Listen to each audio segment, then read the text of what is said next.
नमस्कार, मैं वैदेही भार्गव आपका स्वागत करती हूँ न्यूज फ्लैश में। आइए बढ़ते ताजा खबरों की ओर। पिता ब्रह्म कुमारी ईश्वरीय विश्वविद्यालय टोंक शाखा ने भूतेश्वर मंदिर प्रांगण में स्वच्छ और स्वस्थ समाज के लिए आध्यात्मिक शक्तिकरण विषय पर कार्यक्रम आयोजित किया। इस मौके पर राजयोगी बीके प्रहलाद भाई और बीके किस्कंधा बहन का जन्मदिन की हर्षोल्लास से मनाया गया।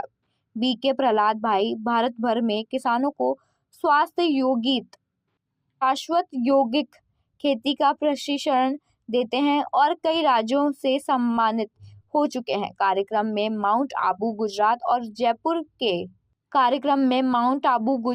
जयपुर से आए ब्रह्मा कुमारी जी, वरिष्ठ सदस्य और स्थानीय सरपंच ने विचार साझा किए।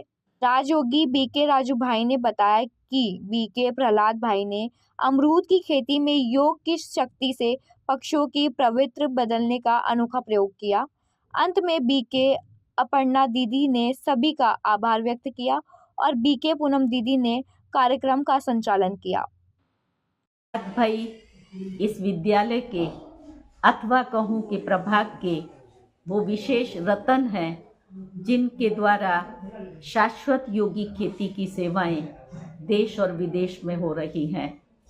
कृषि एवं ग्राम विकास प्रभाग का लक्ष्य है कि हमारी आदि प्राचीन जो कृषि संस्कृति है उस संस्कृति को पुनः उजागर करना, क्योंकि वर्तमान कृषि पद्धतियों के अंदर अधिक से अधिक रासायनिक खाद और दवाओं के प्रयोग के कारण माँ धरती बंजर होती जा रही है।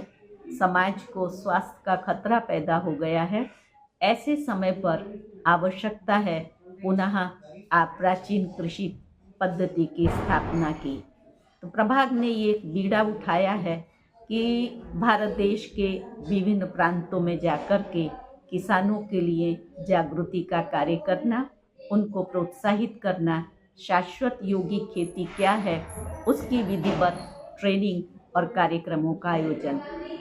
साथ ही साथ न केवल कृषक वर्ग परंतु जो हमारी सरकारें हैं, राज्य सरकारें, उनके साथ भी हमने मीटिंग्स की हैं और उनसे भी हमारा ये विनम्र अनुरोध रहा है कि इस कृषि पद्धति को आप किसानों तक पहुंचाएं। ईश्वरीय विश्वविद्यालय के नियमित विद्यार्थी जो रोज सहज राजयोग और ज्ञान का अभ्यास करते हैं, इन्होंने अपने जीवन में सद्गुणों को धारण किया है, जिनका खान पान शुद्ध है, पवित्र है और बहुत सात्विक प्रवृत्ति के हैं।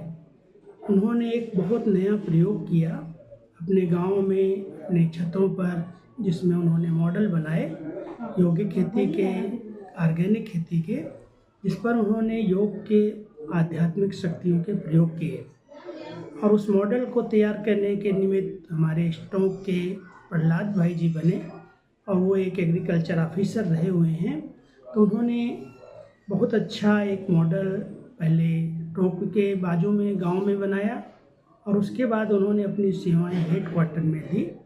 माउंट आबू के शांतिवन परिसर में एक बहुत सुंदर मॉडल जिसके अंदर प्राकृतिक और यौगिक खेती शुरू की गई, जिसको देख करके हजारों किसान वहां ट्रेनिंग ले रहे हैं। अभी तक के लिए इतना ही। देश विदेश की खबरों के लिए जुड़े रहे हमारे साथ।